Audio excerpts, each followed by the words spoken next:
বিসমিল্লাহির রহমানির রহিম। আমি ডাক্তার মোহাম্মদ নাজমুল হোসাইন, উপজেলা প্রাণী সম্পদ কর্মকর্তা আটঘরিয়া বলছি। আমি আমাদের আটঘরিয়া উপজেলার একটি দূরবর্তী ইউনিয়ন, একদন্তি ইউনিয়নের এই গ্রামের নাম কি মুরব্বী? হাজিপাড়া গ্রাম। এটা প্রত্যন্ত অঞ্চল। এখানে এসেছি আমাদের আব্দুল সামাদ সাহেবের খামারে। তো তার একটি গরু আজ থেকে প্রায় 9 দিন আগে লাম্পি স্কিন ডিজিজ বা এলএস রোগে আক্রান্ত হয়। তো এটা অনেক বেশি অসুস্থ। গরুটার 2 পা ফুলে গেছে এবং তার গলার কাছে ফুলে গেছে। গরুটা ঠিক মতো শুইতে পারছে না, আসলে তার শ্বাসকষ্ট হচ্ছে।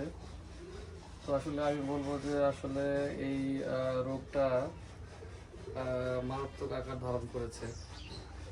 আমাদের পূর্ব প্রস্তুতি হিসেবে আসলে ভ্যাকসিনেশনের আওতায় নিয়ে আসা দরকার ছিল, কিন্তু আসলে উনি এটা হয়ে করতে পারে নাই।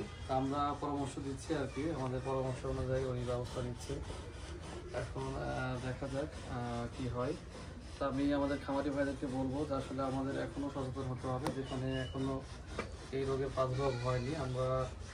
আমরা যে সমস্ত বিষয়ে আপনাকে পরামর্শ দিচ্ছি, আপনারা সেগুলো সঠিকভাবে প্রতিপালন করেন এবং রোগ হওয়ার আগেই আমাদের সাথে যোগাযোগ করুন এবং অসুস্থ হওয়ার পরেও আপনারা যথাযথ চিকিৎসা না করে আপনারা নিকটস্থ উপজেলা প্রাণী সম্পদ দপ্তর ভেটেরিনারি হাসপাতালে যোগাযোগ করুন।